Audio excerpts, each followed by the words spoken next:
지난 6월 어느 날 베네수엘라를 출항하여 카리브해와 멕시코만을 건너온 우리 배가 긴 항해 끝에 드디어 포트 하스항 초입에 도착했습니다. 오후 5시경 미국 도선사가 승선하고 우리 배는 서서히 사빈 패스 안쪽으로 진입합니다. 사빈 패스 수로를 따라 진입하게 되면 사빈 패스 LNG 터미널 그리고 골든 패스 LNG 터미널이 차례로 나타납니다. 지난번 코퍼스 크리스티 항이 32만 톤급 대형 유조선인 VLCC 선박 4척이 동시에 작업할 수 있는 원유 수출의 관문이라면 이곳 사빈 패스는 LNG 수출의 관문입니다. 자, 이제 우리 배가 포트 하스항으로 입항하는 모습을 함께 보시죠.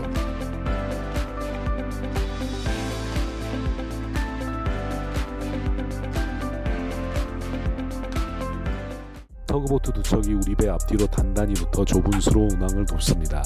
그리고 우리 배를 360도 회전시키는 구역에 도착합니다. 이렇게 좁은 곳에서 5만 톤 선박을 자유자재로 회전시키는 도선사가 정말 대단하게 보였습니다.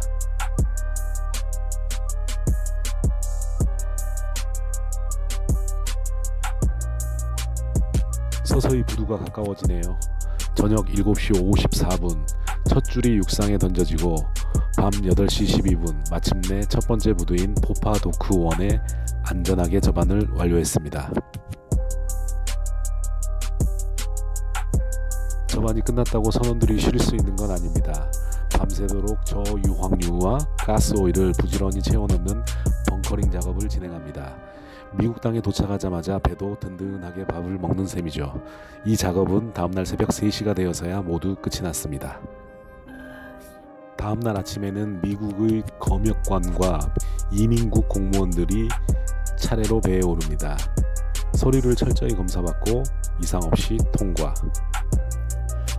화물을 싣기 위해 다른 터미널로 이동을 해야 하는데 입항하는 선박들이 많아서 우리 배 일정이 지연되었네요. 대기하는 동안 지나가는 배들을 찍어보았습니다.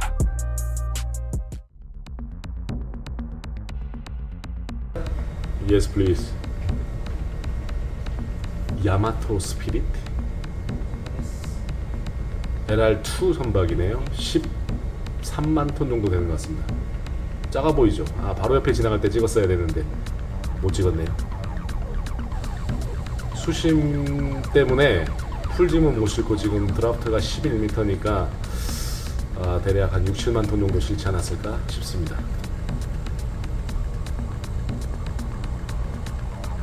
젤튼, this vessel AIS has the destination? 굴라? 아, 골라? 아, 저 앙골라? 앙골라? 아, 아프리카 앙골라. 오케이, I see. 갑자기 파일럿 취소됐네요. 미국은 참 바지들이 많아요. 이렇게 내항인데 큰 배들뿐만 아니라 바지들도 이렇게 많이 지나가네요. 독특하게 생겼네요. 이렇게 선수랑 선체만 보면 저 바깥쪽에 있는 배는 일반 상선 같잖아요. 근데 좀 특이하게 생기긴 했는데 뒤에를 보시면 바지입니다. 바지. 독특하게 생겼네. 그렇습니다. 제가 볼 때 한 3,000톤 정도 되지 않을까 싶어요.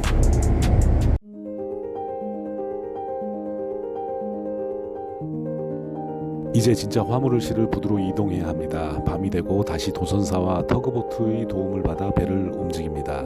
약 2시간에 걸쳐서 두 번째 부두에 성공적으로 자리를 옮겼습니다.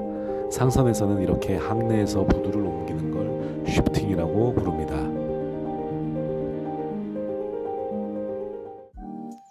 약 30시간에 걸쳐서 화물을 싣고 화물 계산을 하고 출항 서류 절차가 모두 끝나고 오후가 되어서 드디어 모든 줄을 걷어내고 포트 하스항을 떠나 대항으로 향합니다. 배의 흘수는 12.2m, 만선 상태라서 배가 묵직하게 가라앉아 있습니다.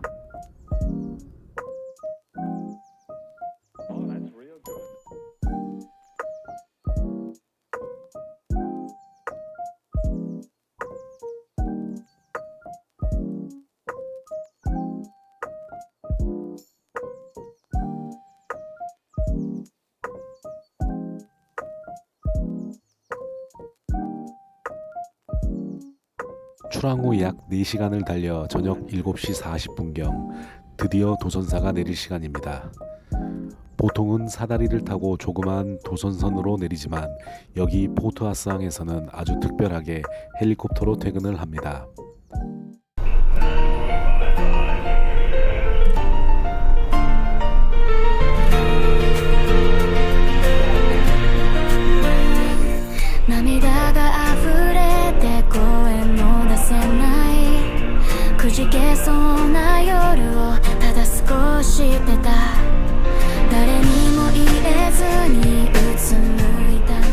거센 프로펠러 바람을 뚫고 윈치에 몸을 맡긴 채 하늘로 날아오르는 도선사. 멋지게 임무를 완수한 도선사에게 감사 인사를 전하며 우리 배는 다음 목적지인 아프리카 가나를 향해 또다시 힘찬 항해를 시작합니다. 가나에 도착하면 6개월의 승선을 뒤로하고 요코박 선장은 휴가를 보내기 위해 귀국할 예정입니다. 오늘도 안전하게 시청해주셔서 감사합니다.